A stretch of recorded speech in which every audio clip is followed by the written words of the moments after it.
ഗസയ്ക്ക് പിന്തുണ പ്രഖ്യാപിച്ച് ഖത്തറിലെ ജീവകാരുണ്യ സംഘടനയായ റാഫ് ചാരിറ്റി പെരുന്നാൾ പരിപാടി സംഘടിപ്പിക്കുന്നു. ഇതിനകം ഗസയിൽ നിരവധി ജീവകാരുണ്യ പ്രവർത്തനങ്ങൾ നടത്താൻ റാഫ് ചാരിറ്റിക്കായിട്ടുണ്ട്. പരിക്കേറ്റവരുടെ ചികിത്സയ്ക്കായി റാഫിന്റെ 3 മെഡിക്കൽ സംഘങ്ങളാണ് ഇപ്പോൾ ഗസയിലുള്ളത്. ഭക്ഷണ വിതരണം അടക്കമുള്ള പ്രവർത്തനങ്ങളിലും റാഫ് ചാരിറ്റി സജീവമാണ്. പെരുന്നാൾ ആഘോഷത്തിന്റെ ഭാഗമായി സൗദി അറേബ്യയിൽ 3 ദിവസമായി നടന്നുവരുന്ന ആഘോഷ പരിപാടികൾക്ക് സമാപനമായി. പാർക്കുകളിലും കോർണിഷുകളിലും നടന്ന വിപുലമായ ആഘോഷ പരിപാടികൾ വീക്ഷിക്കാൻ സ്ത്രീകളും കുട്ടികളുമടക്കം ആയിരങ്ങളാണ് എത്തിയത്. പെരുന്നാൾ ആഘോഷത്തിന് ഉത്സവ പ്രതീതി പകർന്ന് സൗദി അറേബ്യയിലെ എല്ലാ പ്രവിശ്യകളിലും കഴിഞ്ഞ 3 ദിവസങ്ങളിലും വ്യത്യസ്തമായ പരിപാടികളാണ് നടന്നത്. ജിദ്ദയിൽ, കോർണിഷിലും ബലദിലെ ഹിസ്റ്റോറിക് നഗരിയിലുമാണ് പ്രധാനമായും പെരുന്നാൾ ആഘോഷങ്ങൾ അരങ്ങേറിയത്. തലസ്ഥാനമായ റിയാദിൽ 28 വേദികളിലായി 220ഓളം പരിപാടികളാണ് നടന്നത്. പാരമ്പര്യ നാടോടി കലാരൂപങ്ങൾക്കായിരുന്നു ഏറെ സ്വീകാര്യത ലഭിച്ചത്. കുട്ടികൾക്കും സ്ത്രീകൾക്കും വേണ്ടി പ്രത്യേക വേദികളും പരിപാടികളും അധികൃതർ ഒരുക്കിയിരുന്നു. നഗരത്തിന്റെ 7 കേന്ദ്രങ്ങളിലായി കരിമരുന്ന് പ്രയോഗവും ഉണ്ടായിരുന്നു. വർണ്ണവിസ്മയം തീർത്ത വെടിക്കെട്ട് കാണാൻ ആയിരങ്ങളാണ് എല്ലായിടത്തും അണിനിരന്നത്. രാത്രി 11-നായിരുന്നു ആകാശത്ത് നാനാവർണ്ണങ്ങൾ വിടർത്തിയ കരിമരുന്ന് പ്രയോഗം. സൗദിയുടെ കിഴക്കൻ പ്രവിശ്യയിൽ 7 ഇടങ്ങളിലായിരുന്നു ആഘോഷ പരിപാടികൾ. ദമാം, കോർണിഷിലും ജുബൈലിലും നടന്ന പരിപാടികളിൽ സ്ത്രീകളും കുട്ടികളുമടക്കം ആയിരങ്ങളാണ് പങ്കെടുത്തത്. ദമാം, കോർണിഷിലും കരിമരുന്ന് പ്രയോഗവും നടന്നു. ഔദ്യോഗിക പരിപാടികൾ അവസാനിച്ചെങ്കിലും പെരുന്നാൾ അവധി അവസാനിക്കുന്ന ശനിയാഴ്ച വരെ രാജ്യത്ത് വ്യത്യസ്ത പരിപാടികൾ അരങ്ങേറും. റബി മുഹമ്മദ്, മീഡിയ 1, റിയാദ്. ബ്ലാക്ക്മെയിൽ പെൺവാണിഭ കേസിലെ മുഖ്യപ്രതി ജയചന്ദ്രന്റെ ലാപ്ടോപ്പ് പോലീസ് കണ്ടെടുത്തു. ജയചന്ദ്രൻ താമസിച്ചിരുന്ന തിരുവനന്തപുരം കൈതമുക്കിലെ അപ്പാർട്ട്മെന്റിന് സമീപത്തുള്ള സുഹൃത്ത് മൂർത്തിയുടെ വീട്ടിൽ നിന്നാണ് ലാപ്ടോപ്പ് പോലീസ് പിടിച്ചെടുത്തത്.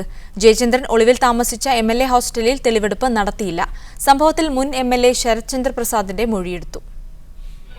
കൊച്ചിയിൽ നിന്നും അസിസ്റ്റന്റ് കമ്മീഷണർ റക്സ് ബോബിയുടെ നേതൃത്വത്തിലുള്ള പ്രത്യേക അന്വേഷണ സംഘം 11 മണിയോടെയാണ് ജയചന്ദ്രനെ തെളിവെടുപ്പിനായി തിരുവനന്തപുരത്ത് എത്തിച്ചത്. കൈതമുക്കിൽ കഴിഞ്ഞ 2 വർഷമായി വാടകയ്ക്ക് താമസിക്കുന്ന RG ടവറിലെ 10-ാം നമ്പർ മുറിയിൽ ആദ്യം തെളിവെടുപ്പിന് കൊണ്ടുവന്നു. ഇവിടെ 2 മണിക്കൂറോളം പോലീസ് സംഘം പരിശോധന നടത്തി.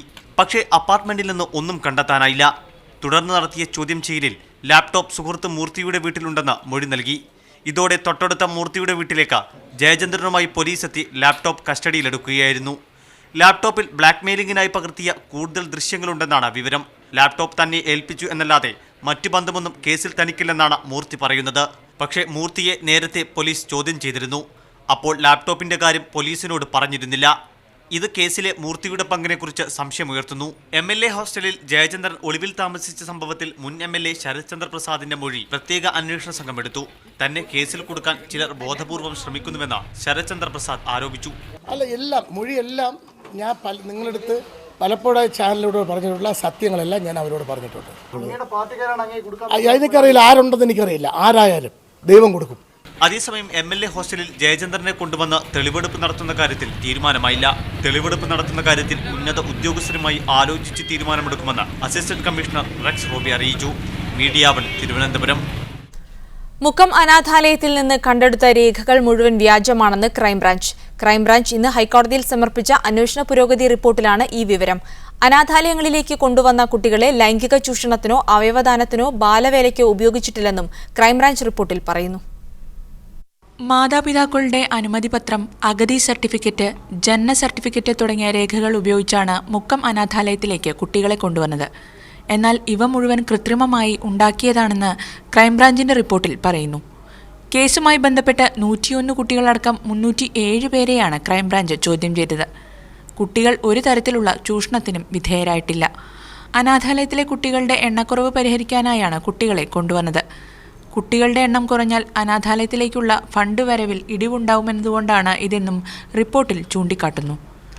Crime branch deputy superintendent R. സുധാകരനാണ് കോടതിയിൽ റിപ്പോർട്ട് സമർപ്പിച്ചത്. ഇതിനിടെ അനാഥാലയത്തിലേക്ക് കുട്ടികളെ കൊണ്ടുവന്ന സംഭവത്തിന് അന്തർദേശീയ ബന്ധങ്ങളുണ്ടാവാൻ സാധ്യതയുണ്ടെന്നും കേസ് അന്വേഷിക്കാൻ തയ്യാറാണെന്നും CBI കോടതിയിൽ ആവർത്തിച്ചു. മീഡിയ 1, കൊച്ചി. MLA ഹോസ്റ്റൽ വിവാദത്തിൽ ശരത് ചന്ദ്ര പ്രസാദിനെതിരെ ഉടൻ നടപടിയുണ്ടാകില്ലെന്ന സൂചന നൽകി KPCC പ്രസിഡന്റ് VM സുധീരൻ. തെളിവില്ലാതെ നടപടിയെടുക്കില്ലെന്ന് സുധീരൻ പറഞ്ഞു. സ്പീക്കർ പദവിയെക്കുറിച്ച് പരസ്യ ചർച്ചയ്ക്കില്ലെന്നും മൂന്നാർ ഹൈക്കോടതി വിധി കയ്യേറ്റക്കാരെ പ്രോത്സാഹിപ്പിക്കുന്നതാണെന്നും അദ്ദേഹം പറഞ്ഞു. മദ്യവിൽപ്പനയ്ക്ക് അനുകൂലമായ മനുഷ്യാവകാശ കമ്മീഷന്റെ ഉത്തരവിനെയും സുധീരൻ വിമർശിച്ചു. പാർട്ടി പുനഃസംഘടന ചർച്ച ചെയ്യാൻ ചേർന്ന KPCC ഭാരവാഹി യോഗത്തിന് ശേഷം മാധ്യമപ്രവർത്തകരെ കണ്ടപ്പോഴാണ് സുധീരൻ സമകാലിക വിഷയങ്ങളിൽ നിലപാട് വ്യക്തമാക്കിയത്. മൂന്നാർ കയ്യേറ്റത്തെക്കുറിച്ച് ഹൈക്കോടതി വിധിയോടുള്ള പ്രതികരണം ഇങ്ങനെ: നല്ല സന്ദേശമല്ല അത് കൊടുത്തിട്ടുള്ളത്. കയ്യേറ്റക്കാർക്ക് പ്രോത്സാഹനം നൽകുന്നു എന്നുള്ള ഒരു പൊതുവിമർശനം ആ കാര്യത്തിൽ ഉയർന്നു വന്നിട്ടുണ്ട്. സ്പീക്കറുടെ രാജ്യസന്നദ്ധതയെക്കുറിച്ച് പരസ്യമായി പ്രതികരിക്കാനില്ലെന്ന് പറഞ്ഞ സുധീരൻ രാജ്യസന്നദ്ധത പരസ്യമായി ഉന്നയിച്ച G. കാർത്തികേയനെ പരോക്ഷമായി വിമർശിച്ചു. സ്പീക്കറെ ഒരു ഡിബേറ്റിംഗ് പോയിന്റോ ചർച്ചാ വിഷയമാക്കി കൊണ്ടുപോകുന്നത് ഒട്ടും ശരിയല്ല. ആ കാര്യത്തിൽ ഞാൻ ഒരു MLA ഹോസ്റ്റൽ വിവാദത്തിൽ ആരോപണ വിധേയനായ ശരത്ചന്ദ്ര പ്രസാദിനെതിരെ ഉടൻ നടപടിയുണ്ടാകില്ലെന്ന സൂചനയും സുധീരൻ നൽകി. ഏതെങ്കിലും കുറ്റകൃത്യങ്ങളുമായി ബന്ധപ്പെട്ട് മോശമായ രീതിയിൽ ഇടപെട്ടു എന്ന് ബോധ്യപ്പെട്ടാൽ അത് മുഖം നോക്കാതെ നടപടി സ്വീകരിക്കും. അതേ സമയത്ത് തന്നെ ഒരു ഇഷ്യൂ വന്നു, മാധ്യമ ചർച്ച വന്നു, അതിൻ്റെ പേരിലൊന്നും ഒരു നടപടിയിലേക്ക് പോകുന്നത് ഉചിതമല്ല. മദ്യവിൽപ്പനയെ മനുഷ്യാവകാശമായി പരിഗണിച്ച് ഉത്തരവിറക്കിയ മനുഷ്യാവകാശ കമ്മീഷനെയും സുധീരൻ വിമർശിച്ചു. മദ്യവിൽപ്പന ആരും മനുഷ്യാവകാശമായി കണക്കാക്കില്ലെന്ന് സുധീരൻ പറഞ്ഞു. പാർട്ടി പുനഃസംഘടന ഓഗസ്റ്റ് 10 ആരംഭിച്ച് ഓഗസ്റ്റ് 30 മുമ്പായി പൂർത്തീകരിക്കുമെന്നും അദ്ദേഹം പറഞ്ഞു. മീഡിയ 1 തിരുവനന്തപുരം. പുതിയ +2 സ്കൂളുകളും അധിക ബാച്ചുകളും അനുവദിച്ച് സർക്കാർ ഉത്തരവ് പുറത്തിറങ്ങി. അന്തിമ ലിസ്റ്റ് മുഖ്യമന്ത്രി അംഗീകരിച്ചതിനെ തുടർന്നാണ് ഉത്തരവ് പുറത്തിറങ്ങിയത്. 700 ബാച്ചുകളുടെ ലിസ്റ്റാണ് ഉത്തരവിലുള്ളത്. 699 ബാച്ചുകൾ അനുവദിക്കാനായിരുന്നു മന്ത്രിസഭാ തീരുമാനം. അംഗീകരിച്ച ലിസ്റ്റിൽ മാറ്റമില്ലെന്നും എണ്ണത്തിലെ പിശകാണ് ഇതിന് കാരണമെന്നും വിദ്യാഭ്യാസ വകുപ്പ് വിശദീകരിച്ചു. ഉത്തരവ് നാളെ വെബ്സൈറ്റിൽ പ്രസിദ്ധീകരിക്കും. +2 അനുവദിച്ചുകൊണ്ടുള്ള സർക്കാർ രേഖകൾ മുഴുവൻ ഹാജരാക്കാൻ ഹൈക്കോടതി ഉത്തരവിട്ടു. ഏതാനും സ്കൂൾ മാനേജർമാർ സമർപ്പിച്ച ഹർജിയിലാണ് ഹൈക്കോടതിയുടെ ഉത്തരവ്. +2 അനുവദിച്ചുകൊണ്ടുള്ള ഉത്തരവും സ്കൂളുകളുടെ പട്ടികയും ഹാജരാക്കാനാണ് ഹൈക്കോടതി ഡിവിഷൻ ബെഞ്ചിന്റെ ഉത്തരവ്. മാനദണ്ഡങ്ങൾ മറികടന്നാണ് +2 അനുവദിച്ചതെന്ന് കാണിച്ച് 3 സ്കൂളുകളാണ് ഹർജി സമർപ്പിച്ചത്. കോർപ്പറേറ്റ് മാനേജ്മെന്റുകൾക്ക് മുൻഗണന നൽകണമെന്ന വ്യവസ്ഥ മറികടന്ന് സിംഗിൾ മാനേജ്മെന്റുകൾക്ക് +2 അനുവദിച്ചുവെന്നാണ് ഹർജിയിൽ ആരോപിക്കുന്നത്. നേരത്തെ ഇതേ ഹർജിയിൽ ഹൈക്കോടതി സർക്കാരിൽ നിന്ന് വിശദീകരണം തേടിയിരുന്നു. ഹയർ സെക്കൻഡറി ഡയറക്ടറെയും വിദ്യാഭ്യാസ മന്ത്രിയെയും കേസിൽ കക്ഷി ചേർത്തിട്ടുണ്ട്. കേസ് വെള്ളിയാഴ്ച വീണ്ടും പരിഗണിക്കും. മീഡിയ 1 കൊച്ചി. കോഴിക്കോട് മുക്കം KMCT പോളിടെക്നിക്കിൽ വിദ്യാർത്ഥികൾക്ക് കൂട്ട സസ്പെൻഷൻ. പെരുന്നാൾ പിറ്റേന്ന് ക്ലാസ്സിൽ ഹാജരാകാതിരുന്ന 600 വിദ്യാർത്ഥികളെയാണ് പ്രിൻസിപ്പൽ 2 മാസത്തേക്ക് സസ്പെൻഡ് ചെയ്തത്. മുക്കം കള്ളന്തോട് KMCT പോളിടെക്നിക്കിലെ 2-3 വർഷ വിദ്യാർത്ഥികൾക്കെതിരെയാണ് പ്രിൻസിപ്പലിന്റെ നടപടി. പെരുന്നാൾ കഴിഞ്ഞുള്ള തൊട്ടടുത്ത ദിവസമായ ബുധനാഴ്ച ക്ലാസ്സിൽ ഹാജരാകാതിരുന്നവരെയാണ് നടപടിക്ക് വിധേയരാക്കിയത്. തിരുവനന്തപുരം അടക്കമുള്ള തെക്കൻ ജില്ലകളിൽ നിന്നുള്ള വിദ്യാർത്ഥികളും സസ്പെൻഡ് ചെയ്യപ്പെട്ടവരുടെ കൂട്ടത്തിലുണ്ട്. നാട്ടിൽ പോയ കുട്ടികളെ പെട്ടെന്ന് ഇന്നലെ എത്താൻ സാധിക്കാത്ത കുട്ടികളെ ഒന്നടങ്കം 2 മാസത്തേക്ക് സസ്പെൻഡ് ചെയ്തിട്ടുണ്ട് അവിടുത്തെ പ്രിൻസിപ്പാൾ. അത് പല വിദ്യാർത്ഥികൾക്കും കോഴ്സ് കംപ്ലീറ്റ് ചെയ്യാൻ കഴിയില്ല. ഈ വർഷം 1 വർഷം ബാക്കിലാവും. പിന്നെ അടുത്ത വർഷം ചിലപ്പം ക്ലാസ് കയറാത്ത കുട്ടികളുണ്ടാവും, പഠനം നിർത്താൻ ചാൻസ് ഉള്ള കുട്ടികളുണ്ടാവും. ഈ കുട്ടികളെ മുഴുവനായിട്ട് ഒറ്റയടിക്ക് 2 മാസം സസ്പെൻഷൻ എന്നൊക്കെ പറയുന്നവർ ആ കുട്ടിക്ക് അവരുടെ ഭാവിക്ക് ഭയങ്കര പ്രശ്നമായിരിക്കും. പരീക്ഷ അടുത്തിരിക്കെ വിദ്യാർത്ഥികളെ കൂട്ടത്തോടെ പുറത്താക്കിയതിൽ വലിയ പ്രതിഷേധം ഉയർന്നിട്ടുണ്ട്. നേരത്തെയും നിസ്സാര കുറ്റങ്ങളുടെ പേരിൽ വിദ്യാർത്ഥികളിൽ നിന്ന് പ്രിൻസിപ്പൽ കനത്ത പിഴ ഈടാക്കാറുള്ളതായി കുട്ടികൾ പറയുന്നു. പ്രശ്നങ്ങൾ ഉന്നയിച്ച് പ്രിൻസിപ്പലിനെതിരെ സമരം ചെയ്യാനാണ് വിദ്യാർത്ഥികളുടെ തീരുമാനം. അതേസമയം സംഭവത്തെക്കുറിച്ച് പ്രതികരിക്കാൻ കോളേജ് അധികൃതർ തയ്യാറായില്ല. മീഡിയ 1 കോഴിക്കോട്.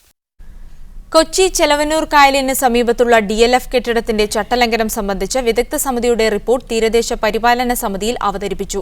സമിതിയുടെ അജണ്ടയിൽ ഉൾപ്പെടുത്താതെയാണ് റിപ്പോർട്ട് ചർച്ച ചെയ്തത്. സമിതിയിലെ എല്ലാ അംഗങ്ങൾക്കും റിപ്പോർട്ടിന്റെ പകർപ്പ് നൽകി. അംഗങ്ങൾ റിപ്പോർട്ട് വിശദമായി പഠിച്ച ശേഷം അടുത്ത നടപടിയെക്കുറിച്ച് ചർച്ച ചെയ്യും. അതിനിടെ പ്രതിപക്ഷ നേതാവ് VS അച്യുതാനന്ദൻ വിവാദ കെട്ടിടം ശനിയാഴ്ച ഉച്ചകഴിഞ്ഞ് സന്ദർശിക്കും. കഴിഞ്ഞ 21-ാം തീയതിയാണ് ഡോക്ടർ കമലാക്ഷൻ കൊക്കലിന്റെ നേതൃത്വത്തിലുള്ള 3-അംഗ വിദഗ്ധ സമിതി DLFന്റെ കെട്ടിടം പരിശോധിച്ച് റിപ്പോർട്ട് തയ്യാറാക്കിയത്. അതിനിടെ DLFന്റെ അനുമതി സംബന്ധിച്ച കേസിൽ നളിനി ചിദംബരം ഇന്ന് ഹൈക്കോടതിയിൽ ഹാജരായെങ്കിലും കേസ് കോടതി പരിഗണിച്ചില്ല. തൊഴിൽ നിയമങ്ങൾ പരിഷ്കരിക്കാനുള്ള കേന്ദ്ര സർക്കാർ നീക്കത്തിൽ പ്രതിഷേധം ശക്തമാകുന്നു. നിയമം ഭേദഗതി ചെയ്യാനുള്ള സർക്കാർ ശ്രമം അംഗീകരിക്കില്ലെന്നാണ് BMS അടക്കമുള്ള തൊഴിലാളി സംഘടനകളുടെ നിലപാട്. തൊഴിൽ നിയമ ഭേദഗതിക്ക് കഴിഞ്ഞ ദിവസമാണ് മന്ത്രിസഭ അംഗീകാരം നൽകിയത്. രാജ്യത്തെ തൊഴിൽ മേഖലയുമായി ബന്ധപ്പെട്ട് 3 സുപ്രധാന നിയമങ്ങളാണ് ഭേദഗതി ചെയ്യാൻ NDA സർക്കാർ തീരുമാനിച്ചിരിക്കുന്നത്. 1948 ഫാക്ടറി നിയമം, 1961 അപ്രന്റീസ് നിയമം, 1988 തൊഴിൽ നിയമം എന്നിവയിലാണ് ഭേദഗതി കൊണ്ടുവരിക. ഫാക്ടറി നിയമത്തിൽ 54 ഭേദഗതികൾക്കാണ് മന്ത്രിസഭ അംഗീകാരം നൽകിയിരിക്കുന്നത്. ഇതുവഴി തൊഴിലാളികളുടെ ഓവർടൈം സമയപരിധി 3 മാസത്തിൽ 50 മണിക്കൂർ എന്നത് 100 മണിക്കൂറായി ഉയരും. അപ്രന്റീസ്ഷിപ്പ് നിയമത്തിന്റെ പരിധിയിൽ കൂടുതൽ തൊഴിൽ മേഖലകളെയും സ്ഥാപനങ്ങളെയും ഉൾപ്പെടുത്തും. 40 തൊഴിലാളികൾ വരെയുള്ള സ്ഥാപനങ്ങളെ തൊഴിൽ നിയമങ്ങളുടെ പരിധിയിൽ നിന്ന് ഒഴിവാക്കും. നിലവിലുള്ള തൊഴിലും തൊഴിൽ മേഖലയിലെ സുരക്ഷിതത്വവും നഷ്ടപ്പെടുത്തുന്നതാണ് സർക്കാർ നീക്കമെന്ന് CITU ദേശീയ അധ്യക്ഷൻ AK പത്മനാഭൻ പറഞ്ഞു. തൊഴിൽ നിയമ ഭേദഗതികളിലൂടെ ഇന്ത്യയിലെ ഇന്നത്തെ ജോലിയില്ലായ്മയ്ക്ക് പരിഹാരം കാണുമെന്ന നിലയിലുള്ള പ്രസ്താവനകൾ അങ്ങേയറ്റം ഒരു അബ്സേർഡാണ്. അത് യാഥാർത്ഥ്യത്തിന് നിരക്കാത്തതാണ് എന്നാണ് ആദ്യമായി പറയാനുള്ളത്. ഈ നീക്കത്തിനെതിരെ തൊഴിലാളി സംഘടനകൾ സംയുക്തമായി നേരത്തെ തന്നെ പ്രതിഷേധമുയർത്തിയിട്ടുണ്ട്. പുതിയ സാഹചര്യത്തിലും BMS അടക്കമുള്ള തൊഴിലാളി സംഘടനകൾ ഇക്കാര്യത്തിൽ ഒരേ നിലപാടുമായാണ് മുന്നോട്ടു പോകുന്നതെന്നും സർക്കാരിന്റെ നീക്കത്തിനെതിരെ ശക്തമായ പ്രക്ഷോഭം സംഘടിപ്പിക്കുമെന്നും AK പത്മനാഭൻ പറഞ്ഞു. മീഡിയ 1 ഡൽഹി. കനത്ത മഴയിൽ പൂനെയ്ക്ക് സമീപം മണ്ണിടിഞ്ഞുണ്ടായ അപകടത്തിൽ മരിച്ചവരുടെ എണ്ണം 30ആയി. 200ഓളം പേർ ഇപ്പോഴും മണ്ണിനടിയിൽ കുടുങ്ങിക്കിടക്കുന്നതായാണ് സംശയം. മഹാരാഷ്ട്രയിലെ പൂനെയിൽ നിന്ന് 120 കിലോമീറ്റർ അകലെ അബേഗാവ് താലൂക്കിലെ മാലിംഗ് ഗ്രാമത്തിലാണ് ഇന്നലെ പുലർച്ചെ അപകടമുണ്ടായത്. 4 ദിവസത്തെ കനത്ത മഴയിൽ മലയുടെ ഒരു ഭാഗം ഇടിഞ്ഞ് ജനവാസ മേഖലയിലേക്ക് വീഴുകയായിരുന്നു. 44 വീടുകളിലായി 700-ലധികം പേരാണ് ഇവിടെ ഉണ്ടായിരുന്നത്. ഇതിലധികവും ആദിവാസികളാണ്. കേന്ദ്ര സംസ്ഥാന ദുരന്ത നിവാരണ സേനകളും നാട്ടുകാരും സംയുക്തമായാണ് രക്ഷാപ്രവർത്തനങ്ങൾ നടത്തുന്നത്. ഇന്നുച്ചയോടെ 10 മൃതദേഹങ്ങൾ കൂടി കണ്ടെടുത്തു. 15ലേറെ പേരെ രക്ഷിച്ചെങ്കിലും 200ഓളം പേർ ഇപ്പോഴും മണ്ണിലടിയിൽ തന്നെയാണ്. മരണസംഖ്യ ഉയരാനാണ് സാധ്യതയെന്ന് സ്ഥലം സന്ദർശിച്ച മഹാരാഷ്ട്ര മുഖ്യമന്ത്രി പൃഥ്വിരാജ് ചവാൻ പറഞ്ഞു. കേന്ദ്ര ആഭ്യന്തരമന്ത്രി രാജ്നാഥ് സിംഗ് പൂനെയിലെത്തി സ്ഥിതി വിലയിരുത്തി. കനത്ത മഴ തുടരുന്നതും വൈദ്യുതി ബന്ധം തകരാറിലായതും രക്ഷാപ്രവർത്തനത്തെ പ്രതികൂലമായി ബാധിക്കുന്നുണ്ട്. News desk media 1. Lottery director സ്ഥാനത്ത് നിന്ന് M. നന്ദകുമാറിനെ മാറ്റി. ലോട്ടറി കേസിലെ സുപ്രീംകോടതി വിധിയുടെ പശ്ചാത്തലത്തിലാണ് നടപടി. മുൻ നികുതി വകുപ്പ് കമ്മീഷണർ രബീന്ദ്രകുമാർ അഗർവാളാണ് പുതിയ ലോട്ടറി ഡയറക്ടർ. ഇന്നലെ ചേർന്ന മന്ത്രിസഭായോഗമാണ് M. നന്ദകുമാറിനെ ലോട്ടറി ഡയറക്ടർ സ്ഥാനത്തു നിന്ന് മാറ്റാൻ തീരുമാനിച്ചത്. ലോട്ടറി കേസിലുള്ള സുപ്രീംകോടതി വിധിക്ക് പിന്നാലെയാണ് നന്ദകുമാറിന് മാറ്റമുണ്ടായത്. കേസുമായി ബന്ധപ്പെട്ട് സർക്കാരുമായുള്ള ആശയവിനിമയത്തിൽ ലോട്ടറി വകുപ്പിന് വീഴ്ച പറ്റിയെന്ന് നേരത്തെ ആരോപണമുയർന്നിരുന്നു. മുൻ നികുതി വകുപ്പ് കമ്മീഷണർ രബീന്ദ്രകുമാർ അഗർവാളാണ് പുതിയ ലോട്ടറി ഡയറക്ടർ. അതേസമയം സുപ്രീംകോടതി വിധിയുമായി തന്റെ മാറ്റത്തിന് ബന്ധമില്ലെന്ന് നന്ദകുമാർ പ്രതികരിച്ചു. കോളേജ് വിദ്യാഭ്യാസ ഡയറക്ടറായ തനിക്ക് ലോട്ടറി വകുപ്പിന്റെ അധിക ചുമതലയായിരുന്നുവെന്നും ജോലിബാഹുല്യം മൂലം അധിക ചുമതല ഒഴിവാക്കണമെന്ന് സർക്കാരിനോട് നേരത്തെ ആവശ്യപ്പെട്ടിരുന്നുവെന്നും നന്ദകുമാർ മീഡിയ 1 പറഞ്ഞു. ഇന്നലെ ഉണ്ടായ മാറ്റം എന്ന് പറയുന്നത് ഈ കോടതി വിധിയുമായിട്ട് ബന്ധപ്പെട്ടതല്ല. കാരണം എന്ന് പറഞ്ഞാൽ ഞാൻ കോളേജ് വിദ്യാഭ്യാസ വകുപ്പ് താരതമ്യേന വളരെ വലിയൊരു വകുപ്പായതുകൊണ്ട് ലോട്ടറി വകുപ്പിന്റെ അഡീഷണൽ ചുമതലയിൽ നിന്ന് വിമുക്തനാക്കണമെന്ന് ഞാൻ ഗവൺമെന്റിനോട് അഭ്യർത്ഥിച്ചിരുന്നു. അപ്പൊ അതിന്റെ അടിസ്ഥാനത്തിലാണ് ഈ മാറ്റമെന്നാണ് ഞാൻ ഉറച്ചു വിശ്വസിക്കുന്നത്. മീഡിയ 1 തിരുവനന്തപുരം. കൊച്ചിയിൽ നിശാ പാർട്ടി നടത്തിയ ബോട്ട് കസ്റ്റഡിയിലെടുക്കാൻ എക്സൈസ് വകുപ്പ് വിസമ്മതിച്ചു. ബോട്ട് കസ്റ്റഡിയിലെടുക്കാൻ സാങ്കേതിക തടസ്സമുണ്ടെന്നാണ് എക്സൈസ് വകുപ്പ് അറിയിച്ചിരിക്കുന്നത്. നിശാ പാർട്ടി നടക്കുകയായിരുന്ന ബോട്ടിൽ നിന്ന് അനധികൃതമായി സൂക്ഷിച്ച മദ്യവും കഞ്ചാവും പോലീസ് നടത്തിയ പരിശോധനയിൽ കണ്ടെടുത്തിരുന്നു. വൻതോതിൽ മദ്യം സൂക്ഷിക്കാൻ വേണ്ട ലൈസൻസ് ബോട്ടിന് ഉണ്ടായിരുന്നില്ല. അതുകൊണ്ട് അബ്കാരി നിയമം അനുസരിച്ച് കേസെടുത്ത് ബോട്ട് കസ്റ്റഡിയിലെടുക്കാൻ പോലീസ് എക്സൈസ് വകുപ്പിനോട് ആവശ്യപ്പെട്ടിരുന്നു. എന്നാൽ ലഹരി മരുന്ന് കണ്ടെത്താൻ വേണ്ടി നടത്തിയ പരിശോധനയിൽ കഞ്ചാവ് പിടിച്ചെടുക്കുക കൂടി ചെയ്ത സാഹചര്യത്തിൽ അബ്കാരി നിയമം അനുസരിച്ച് കേസെടുക്കാനാവില്ലെന്നാണ് എക്സൈസിന്റെ നിലപാട്. ഇനി അഥവാ അബ്കാരി നിയമം അനുസരിച്ച് ബോട്ട് കസ്റ്റഡിയിലെടുക്കണമെങ്കിൽ കൂടി കോടതിയുടെ അനുമതി വേണമെന്നാണ് എക്സൈസിന്റെ വാദം. ബോട്ട് കണ്ടുകെട്ടാനുള്ള പോലീസിന്റെ നടപടിക്രമങ്ങൾ പുരോഗമിക്കുകയാണ്. എന്നാൽ ബോട്ട് കസ്റ്റഡിയിലെടുക്കാനാവില്ലെന്ന എക്സൈസിന്റെ നിലപാട് പോലീസിന്റെ നടപടികൾക്ക് തിരിച്ചടിയാവും. മീഡിയ 1 കൊച്ചി. ഇന്ത്യൻ സൈനികരുടെ തല വെട്ടിയ പാകിസ്ഥാനോട് ഇന്ത്യൻ സൈന്യം പ്രതികാരം ചെയ്തുവെന്ന് വിരമിക്കുന്ന കരസേനാ മേധാവി ബിക്രം സിംഗിന്റെ സ്ഥിരീകരണം. അത് നടത്തിയത് കമാൻഡർമാരാണെന്നും സൈനിക നേതൃത്വത്തിന് ഇക്കാര്യത്തിൽ അറിവുണ്ടായിരുന്നില്ലെന്നും അദ്ദേഹം പറഞ്ഞു. പുതിയ കരസേനാ മേധാവിയായി ദൽബീർ സിംഗ് സുഹാഗ് ചുമതലയേറ്റു. കഴിഞ്ഞ വർഷം ജനുവരിയിലാണ് പാകിസ്ഥാൻ സൈനികർ നിയന്ത്രണ രേഖയ്ക്ക് സമീപം ലാൻസ് നായിക് ഹേമരാജിന്റെ തല വെട്ടിമാറ്റിയത്. ലാൻസ് നായിക് സുധാകർ സിംഗിനെ വധിച്ച ശേഷം അവയവങ്ങൾ ഛേദിച്ച നിലയിലും കണ്ടെത്തിയിരുന്നു.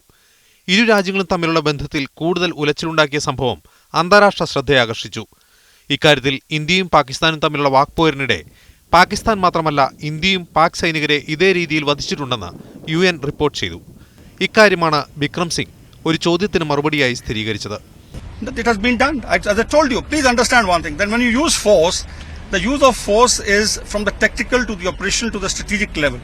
When I mentioned that during that incident, it was aimed at the operations at the tactical level, which have been undertaken. Vice chief of army staff ആയിരുന്ന ദൽബീർ സിംഗ് സുഹാഗ് പുതിയ കരസേനാ മേധാവിയായി ചുമതലയേറ്റു. മുൻ കരസേനാ മേധാവി VK സിംഗിന്റെ കാലത്ത് അച്ചടക്ക നടപടിക്ക് വിധേയനായ സുഹാഗിനെ കരസേനാ മേധാവിയാക്കാനുള്ള UPA സർക്കാരിന്റെ നീക്കം അന്ന് BJP എതിർത്തിരുന്നു.